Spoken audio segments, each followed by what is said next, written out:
So hot at Mar-a-Lago, Donald Trump asked Melania to be even colder to him. Sean Hannity's now back to the if Trump loses the debate, it's because Biden's on drugs routine. The Joe Biden that we're talking about tonight, I don't think will be the Joe Biden we're going to see on debate night. I think the Joe Biden we see on debate night is going to be the guy that we saw at the State of the Union. It's interesting that 70% of the country does like the idea of drug testing. I like the idea. They do it to athletes. They do it to horses in horse racing. Why not do it to presidential candidates? I like the idea. Let's test Trump for Adderall and see Alice. Let's see how the tests come. In an unforeseen development, all of Trump's remaining dignity has been shredded by Jimmy Kimmel's unrelenting barrage of harsh impressions and scathing jokes. Kimmel proved beyond any doubt that the pen is mightier than the sword, or, in this case, the microphone. For Trump to move on from this, it will require more than a few frustrated tweets. Jimmy Kimmel, the maestro of late-night roasts, has once again focused on Donald Trump, his favorite former target president. Liberals who care about politics are drawn to Kimmel's monologues because of his distinctive way of fusing biting wit with smart analysis. His humorous opening scenes, gold mine, leave his audience in stitches as he skillfully blends lighter humor with insightful analysis. Kimmel, who has a wonderful knack for keeping an eye on both absurdity and American politics, starts off with a few lighter remarks like the weather or sports before diving straight into the latest shenanigans from Trump. He joked the other day that it was 92 degrees in Boston because it's so hot in South Dakota. Kristi Noem's dogs are shooting themselves in the foot. It was 92 degrees in Boston today. It's very hot for the middle of June. Around 150 million Americans are expected to experience temperatures above 90 degrees this week, thanks to what they call a heat dome. It's so hot in South Dakota, Kristi Noem's dogs are shooting themselves. Although the crowd found it entertaining, they were not aware that Kimmel was merely warming up to criticize Trump. Kimmel is a skilled chef who prepares his jokes over time. He's skilled at having his audience laugh out loud and nod in agreement while mocking the antics of the former president. Kimmel had no problem calling out Trump for his odd behavior on The Apprentice and his obsession with Deborah Messing. It's like seeing a hilarious comedy roast, therapy session, and political parody all rolled into one incredible late-night package. For those who have had enough of the MAGA madness, Kimmel's monologues offer a therapeutic release and a way to call attention to the administration's absolute silliness. He frequently takes aim at Trump's supporters, including Rudy Melting Waxwork. Giuliani and Don Jr. are prime examples of nepotism gone already in real life. The problem is that Kimmel is giving millions of Americans who are sick of Washington's circus a voice, in addition to cracking jokes. Under all of the sharp jokes and repartee, Kimmel is attempting to convey a very crucial message. While we can all laugh at the ridiculousness of it all, we also need to think about the practical consequences of having a reality TV celebrity in command of the country. Kimmel's monologues serve as a statement of defiance, a proclamation that we won't fall for this nonsense. A reference to reality television. Just wait to hear Kimmel's thoughts on the recently released expose book that details Trump's ludicrous behavior on The Apprentice. As it turned out, Trump was a real piece of work, behaving like a spoiled brat on set. He would behave like a real professional Donnie and throw a fit if the crew wasn't ready to film his sequences as soon as His Highness arrived. Additionally, Trump seemed obsessed with Will and Grace's Deborah Messing, which is unsettling. He said that she had once approached him at a function and exclaimed about how he was saving NBC in her program. But let's be real here. That was probably just one of those things. The man loves talking about himself so much that he couldn't avoid being interviewed for a book about his own show. Trump had an obsessive crush on Deborah Messing from Will and Grace. There they aren't together. She was not interested. It was more of a won't and Grace than a will, but Trump in the book claimed Messing came up to him at an event and said, "Sir," I'm sure she was calling him sir. She said, "Sir, I love you. Thank God for you. You're saving the network and you're saving my show." Kimmel was having a field day with this stuff. He joked that you could persuade Trump to host The Apprentice once more if you could sell him a reality program in which he selects his running mate. Imagine the ratings. He'd jump at the chance for the right price. Trump had an obsessive crush on Deborah Messing from Will and Grace. There they aren't together. It's she was not interested. It was more of a won't and grace than a will. But Trump's in the book claimed Messing came up to him at an event and said, "Sir," I'm sure she was calling him sir. She said, "Sir, I love you. Thank God for you. You're saving the network and you're saving my show." If that happens, I don't know what will keep you awake at night, but at least we can count on Kimmel to continue dissecting Trump. In relation to that, you won't believe what he stated regarding Trump and Dr. Fauci's tumultuous relationship during the pandemic. Kimmel got a front row ticket to the chaos, and Trump, oh, talk about a comic match made in heaven, was like seeing a real-life comedy of errors. Trump selected Matt Gaetz and Marjorie Taylor Greene to determine who would be his vice presidential sidekicks. CTTV, these two genuinely resembled heaven. In his most recent book, Dr. Fauci claims that odd couple Trump traveled everywhere with him. He may be giving Fauci a lot of praise one minute and tearing him a new one the next. Consider this. Trump went so far as to accuse Fauci of being responsible for $1 trillion worth of damage to the U.S. economy. But then, in true Trump fashion, he backtracks on his charges and offers Fauci a job at one of his businesses. Really, who does that? But be patient, things will improve. Kimmel, the maestro of satire that he is, ran with this bizarre relationship. He wrote this fictionalized, although eerily realistic, tale from Fauci's point of view. To top it all off, Kimmel includes a scene in which Trump's son Eric is screaming about a sunburn on his backside. In Kimmel's version, Trump is coming up with these ludicrously bizarre ideas to combat the virus, such as focusing sunlight on people's assholes and making everyone swallow light bulbs. Yes, he really said that one time.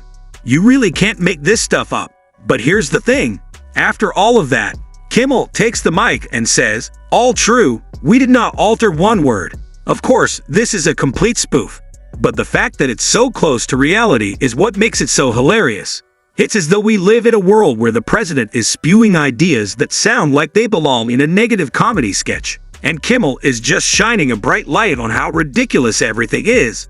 So there you have it, the hilarious saga of Foucault and Trump.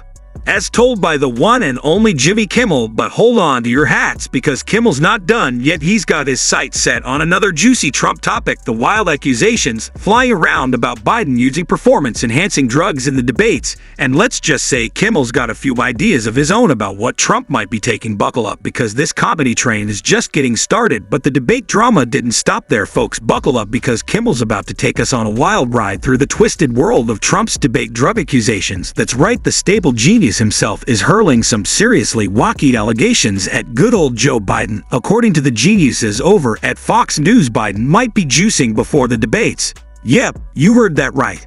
They're suggesting that Biden could be all hyped up and hyper-caffeinated when he takes the stage. I mean, who needs facts when you've got wild speculation? Am I right? But Kimmel's not letting Trump off the hook that easily.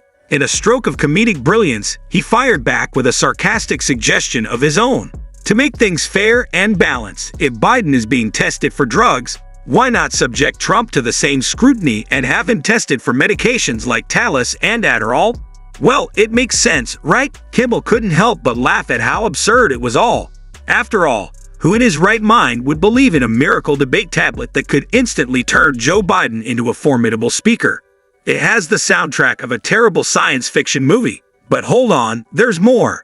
Kimmel also went over the debate's rules, which include no notes at all and no audience silence. These seem like the ideal components of a polite discussion, don't they? Kimmel expressed doubts, making a joke about CNN's Jake Tapper maybe needing to take out a tranquilizer dart to maintain order. Buying this idea that there's some magic debate pill you can take that makes you... If there is, I would like one because it sounds great. It's all nuts. It's just all nuttiness. Somehow, though, there will be no audience. Microphones will be muted when the other person is speaking. And CNN says they'll use all tools at their disposal to enforce timing and ensure a civilized discussion, which is a nice way of saying Jake Tapper will be armed with a tranquilizer dart during it. In true Trump form, Kimmel also pointed out how ridiculous it is that the previous president agreed to these rules and predicted that it will not be long before he begins to whine and claim that the system is biased against him. Trump's conventional maneuver people, the comedic genius that is the Trump clan, is barely getting started when it comes to Kimmel's depiction of the debate drug drama.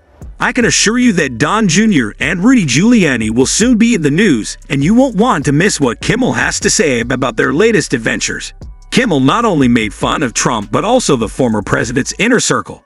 Don Jr. was thrown into humorous crosshairs when he made a mistaken statement and called the AI GTP chat is used by chatbots rather than GPT chat. Kimmel was forced to make light of the matter, joking that ChatGTP had made some extremely serious false charges against people when we requested a list of those who had passed away at the age of 62 in its most recent version. What is the current state of affairs? Don Jr.'s speech pattern was ridiculed by the late-night host, who likened it to someone rushing the spectrum from Kermit to a scooter and to 5 angry Muppets all at once. Don Jr. wasn't the only Trump backer to face harsh criticism from Kimmel either. Kimmel also poked fun at Trump's prior personal attorney, Rudy Giuliani. The comedian made fun of Giuliani's defensive remarks and his purported cognitive disability. They assert that Trump no longer aspires to be like him because he is older and more intelligent. You can call me sophisticated and ancient, but I don't mind. Kimmel made fun of Giuliani's denial, remarking, "Sounds like somebody's in denial about being single. Rudy is nice, it's true that he's not a squirrel." Kimmel's razor-sharp wit and caustic humor appear to be targeting everyone in Trump's inner circle as the late-night presenter continues to lampoon the Trump family. You can only wonder what other political farces Kimmel will make fun of next. During a radio broadcast, Kimmel proceeded to ridicule Giuliani's seeming bewilderment, but he didn't stop there. Kimmel chuckled, "Flag Day is today. Welcome to America's mayor. Live, love the free, and the brave true red forgot the grand old flag. Rudy, you're on the radio." After spending the past 2 nights peddling a very misleading clip that claims to show Biden freezing up, in the world is buying this idea that there's some magic debate pill you can take. Sean Hannity's now back to the if Trump loses the debate, it's because Biden's on drugs route. Will he take on the absurdities of current events by speculating about the upcoming presidential debates? Or will he devote his attention to more pressing issues, like criticizing Boeing's safety record in a fake airline advertisement? There is no doubt about that. Kimmel's humorous remarks won't be slowing down, so viewers can expect to see a lot more jokes about Trump and his backers. When it came to the next presidential debates, Jimmy Kimmel's resident Trump rooster recently took fire, and he had some absolute jewels in his sleeve. If there is, I would like one because it sounds great. It's all nuts. It's just all nuttiness. Trump has apparently agreed to these rules, which is something to keep in mind 10 days from now when he claims the whole thing was rigged against him, okay? Meanwhile, the prodigal son, Don Jr., is in desperate need of some artificial intelligence right now. Kimmel offered some amusing predictions, joking that Joe Biden would resort to a miracle performance-enhancing drug. "I like the idea of testing the president for coffee. Let's test Trump for Adderall in Southeast," he said. "Anybody not interested in seeing those test results, Hallis? Let's wait and observe their outcome." Who in the world is buying this idea that there's some magic debate pill you can take that makes you wonder if there is? Don't we all, Jimmy, don't we? Kimmel asked, rejecting the existence of any fable argument pill. He didn't stop there, though. He also made fun of Boeing's most recent safety gaps by creating a fake commercial for a brand new airline named Johnny Jet. When did he start talking like this? When did that? He sounds like 5 angry Muppets at once. He had an online tirade attacking ChatGPT, and instead he went on a tirade attacking something he made up called ChatGTP. This fictitious airline boasted lavish amenities, such as fully operational toilets beneath every seat that could be flushed by just lifting and lowering the armrest. Let's talk about providing outstanding customer service.